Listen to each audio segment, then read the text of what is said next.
with the God force within, you can power your consciousness to get you the things that you want. The way that we have been told of is not the unvarying way. The names that can be named are not unvarying names. It was from the nameless that heaven and earth sprang. The named is but the mother that rears the 10,000 creatures, each after its own kind. When I read that, my first reaction was, what the hell is this guy talking about? So I asked my venerated teacher one day, I said to him, Boogaloo, how do you get in touch with this Tao thing? And what he said to me was, you can't really understand the Tao or the infinite self intellectually. It's beyond the mind. It's like a riddle, really. The only way to comprehend it is through heightened awareness and feeling. He said, try this discipline. He suggested that I rise at 4 a.m. in the morning and walk in silence for an hour in the forest. So I began the discipline, rising daily, walking in all weathers. In England, if you know England, well, there's plenty of weather here. And I would walk silently through the forest in the dark, not really having a bloody clue what I was doing. But the funny thing is that having done that discipline daily for 3 years, I eventually got what the Tao was all about. The first line of the Tao says that you cannot put a name to it. And that's a fact. It's a truth. The Tao is the essence of all things that sustain the 10,000 creatures. It is the underlying beauty that comes from the grace of the God force flowing through all things. That grace, that life force, some people call it the etheric, you can actually see it. Get yourself in a relaxed state and stare at the top of a tree, preferably at sunset. After a minute or so, move your gaze to the area of sky to the right of the tree. Stare approximately where 1 o'clock would be on the face of a watch. Now, without moving your eyes from the point in the sky that you're staring at, move your attention back to the top of the tree. Remember, don't move your eyes, just adjust your attention. Doing this, you engage your peripheral vision. You'll see the enormous flame-like spirals of energy firing out from the tree in all directions. If you can't do it first time, leave it and try again later. A good time would be after one of the fasts that I mentioned in one of the later sessions. Once you see the energy, once you know that the God force runs through all things, once you understand it is the unifying power, the raison d'etre of everything that exists, you'll begin to understand the infinite nature of this dimension, of this evolution. And gradually you'll come to understand the Tao and what the infinite self can do for you. But in order to do that, you have to release from the ego's tight, limited perception and accept the infinite power within you. It comes to an understanding that says, when you are prepared to release and detach and let go, you gain everything. It took me a while to make the turn, to adjust from the crazies that I used to hang out with, and to arrive at a more powerful, placid, serene lifestyle. My quest and my path was fraught with disciplines of every kind. So, in order to do that, I had to put into my quest, or my path, disciplines of every kind, in order to control myself. So I took on nutritional discipline, the discipline of walking in the forest, the discipline of attending meditations and meetings, reading, studying, and taking time aside each day for silence. 25,000 people were attracted to my spiritual teacher over the years, and at each level of the teachings, the disciplines got harder and harder. After a period of about 3 years, almost everybody had dropped out, to the point where in the end, there were only 72 people left, one of which was yours truly. Eventually, there were only 3 of us left. It was that tough. The reason why the disciplines were so difficult and the people dropped out was that the teaching called upon you to be extremely disciplined and extremely spontaneous. So my teacher would phone and say, there's a meeting next Wednesday evening in southern Spain at 7 o'clock. Be there. There wasn't any question of, could you make it financially? Did you have the time off? Could you get to Spain? Was it comfortable? Are you happy with the idea? Is it convenient? It was just a matter of, be there. If you didn't want to be a part of the teaching, you didn't have to show up. But if you went, and you were even 1 minute late, you were tossed out forever. So you can see how we got rid of people really quickly. There were no ifs, buts, or maybes. There was no slack. And what I learned was that spiritual growth and getting to a higher awareness is not necessarily convenient. That's why most people never make it. They want to perceive a higher place, but they want to do it from the considerations of the ego and all of the limitations of an ego-based consciousness that often has the energy of a slug in a puddle. It's not doable that way. What Lao Tzu was talking about in the first few lines of the Tao Te Ching was that the world of the infinite self, the world of the Christ consciousness, the God force, the Buddhahood, runs through all things. It is everywhere, but it has no definition. It is only the ego that defines, discriminates, quantifies, measures, and creates an edge or framework so that it can understand things. But the eternity, the life force, the etheric, the grace of God, let's say, that is flowing through a plant, a tree, an animal, your human body, the water that flows through the streams, doesn't have a definition. You can define a tree because there is a precise and definite space around the tree where it is not. Here the tree is, and here's the space around it, where it isn't. But the God force is omnipresent, meaning it is everywhere. So it can't be defined. And of course the God force, if it is present, must also be God, because God is everywhere. The God force and God must logically be one and the same. You can work it out. There's a law in physics that states that no two particles can occupy the same space. So if the God force is everywhere, and God, he, she, or it, is everywhere, then God and the God force must be one and the same. Because you couldn't have a particle of God existing in the same place as a particle of God force, because no two particles can be in the same place. So either you have to have a particle of God force and a particle of God side by side, and then both of them would not be omnipresent, because there would be places where they were not everywhere, or they would have to be superimposed upon each other, which is not possible. So the God force and God are one and the same. So to reach the infinity within you, you have to first change your mind about definitions. What the Tao says is, it is because of definitions that we limit ourselves. So the Tao says, nothing is high or low. Nothing is intrinsically short or long. No journey is short or long. One could say, well, this journey is a long journey because it takes you 4 hours to drive from A to B. But it's not long compared to, say, sending a satellite to Mars. And that isn't long compared to sending a satellite to the outer limits of the Milky Way. So the first understanding or the first perception that we have to think about is that the infinite being has no definition. That can be a little unnerving for the ego, because the ego likes the idea of my body, my people, my house, my car, I am here, I'm not everywhere else. But in fact, what we're looking to do is to expand our heart to where we can understand that sense of infinity within us, and where we can see ourselves in the perception of being eternal. Meaning that you existed before you came to the earth plane, you exist now in the physical form, and you will exist after you leave the earth plane, or after your body quits in the earth plane. So the idea of infinity is a very beautiful concept. But it's a very hard concept for the ego personality to grip. I can say to you, think about infinity, and perhaps you can vaguely imagine something going on forever. But if I say to you, what does infinity feel like? You'll probably not have a precise feeling inside of you. You may say, oh yes, Stu, I think I know what infinity's like. But thinking you know is only the first rung on the ladder. So what we're looking to do is to first of all get you to accept the idea of the infinite self intellectually. In other words, we're selling the ego personality.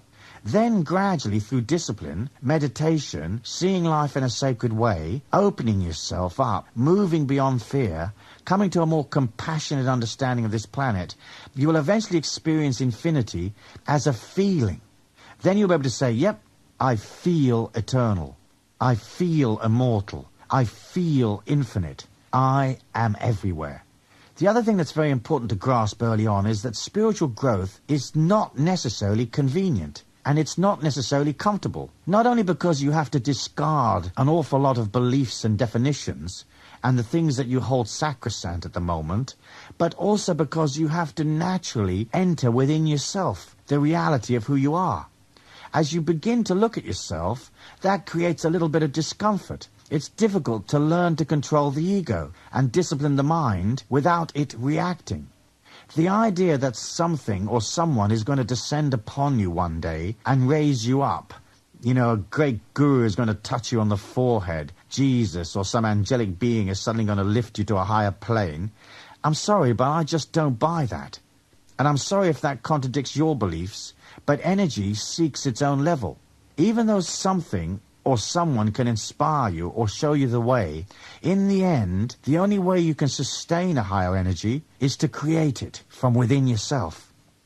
In the laws of physics, a subatomic particle can for a millisecond borrow energy and move to a faster orbit around a nucleus. However, the particle can't keep that borrowed energy indefinitely. So whatever energy is borrowed in this second, a split second later it has to be paid back, and the particle returns to the energy level it had before. I think your energy and spiritual growth follows the same rules. You can be inspired by a hymn, a fantastic sermon, some great words out of a book, but you can only borrow that inspiration. In the end, raising your energy involves discipline, involves working upon yourself. There's no particular time when you can say, I've done it.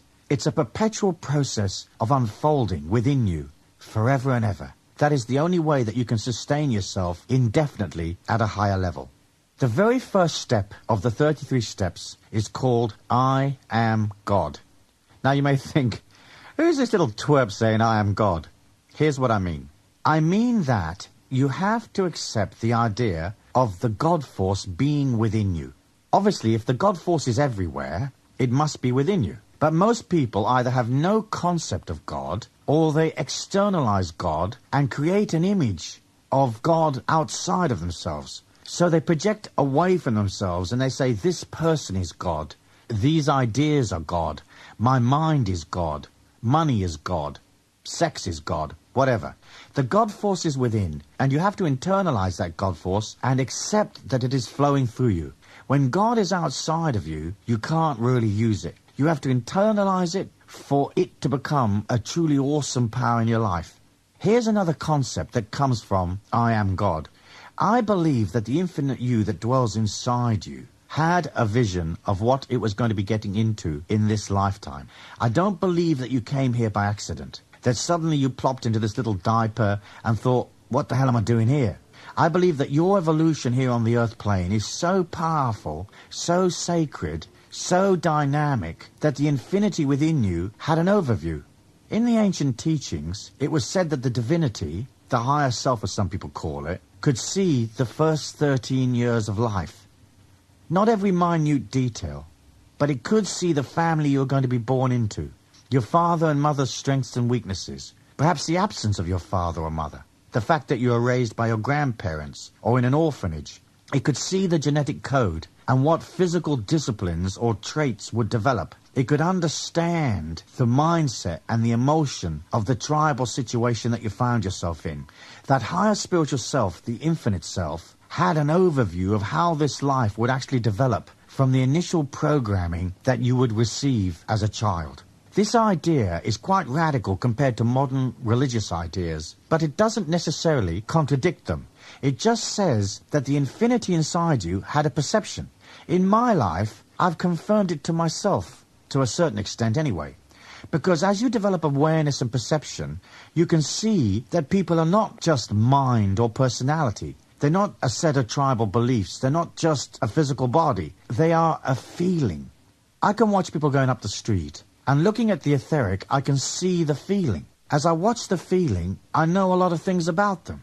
If I was their higher self, which I'm not, but if I was, I could at least be able to tell them from my own limited perception, hey, you have these tendencies, these possibilities. This will happen in the next 3 months, 12 months, 10 years possibly. But my perception is minuscule compared to the infinite perception inside of you. So if a human can train themselves quite simply to watch people's feelings and comprehend them, how much more or how much greater would that infinite power within you be able to see what tendencies lie ahead, what difficulties and what strengths? So I believe that you had a vision of what you were going to get into. And I believe also that your next point of power in understanding this I am God routine is to accept where you are.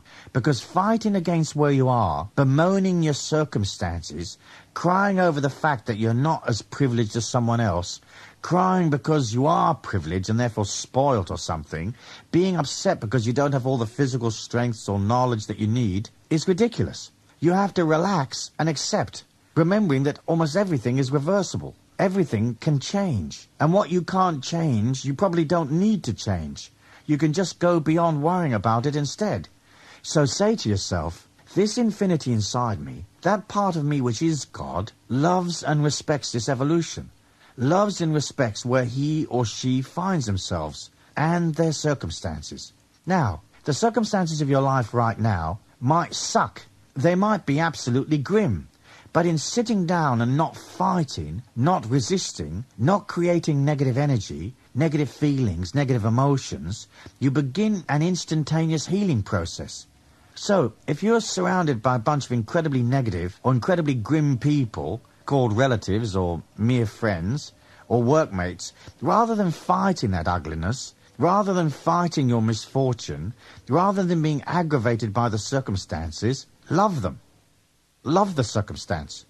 Look at these people, look at the job, look at your circumstances, look at your family, your tribe, your home, and say, thank you, God, for sending me these teachers. These are my teachers. They're driving me crackers. And what they're teaching me is to not react. What they're teaching me is to transmute negative energy into positive energy, to transmute hatred into at least neutral energy, or if possible, love. These are my teachers. Thank you, God, for sending me teachers. Thank you for allowing me to be here on the earth plane. What an incredible experience. Isn't it fantastic that free of charge, I'm surrounded by 55 assholes that are going to teach me a lot about myself? So if you want to reach that infinity within you, you have to move away from the more rigid definitions of the ego. And let's face it, the ego is very self-indulgent, isn't it? It wants everything to be perfect. It wants to be recognized. It wants it easy. It wants it safe. It wants it cozy. It wants to be paid more than it's actually worth. It wants a lot of stuff that isn't reasonable. And you're going to have to walk away from that, and suddenly you're moving from the definitions and the unreasonable agony of the ego to at least a neutral position, saying, this is neither good nor bad. These people are driving me crazy, and that's neither good nor bad. These conditions seem uncomfortable to the ego, but in effect they're neither good nor bad. They just are. Even if the conditions from the ego's definition are grim, from the infinite definition, it's all part of your learning experience. It's part of your challenge. It's part of being here. So, I am God says, I'm eternal. I'm beyond the definitions of the ego, beyond death. So therefore, I'm also beyond fear. Fear is a manifestation of the ego. Negative energy is only a contradiction of the ego's opinion, remember. So the first point that we have here is to internalize God. So if you're driving along in your car right now and you have a concept of God that's outside of yourself, mentally bring God home. Bring God back inside your heart, even though you can't necessarily feel the infinity within you. At least imagine it there. Visualize it there.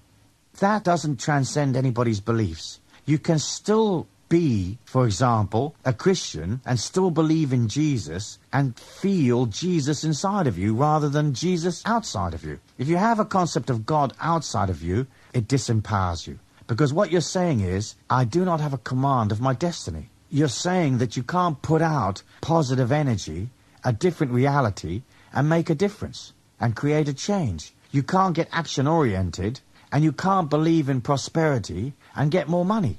So with the God force within, you can power your consciousness to get you the things that you want. Naturally, the first point of spiritual maturity is accepting where you are, who you are, what you are. And the second part is knowing that you create your destiny. Okay, a part of your destiny was already pre-written when you got here.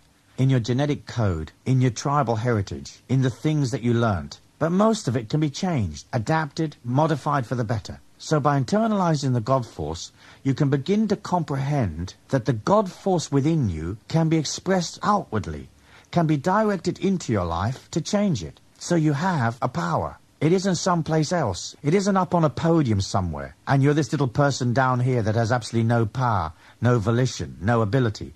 The God force must come inside of you, and once you accept infinity as an idea, then your power begins to grow. You are the God force within. Say that to yourself as an affirmation, 3, 5, 7 times a day. I am the God force within. I can't necessarily feel it, but I'm imagining it in the meantime.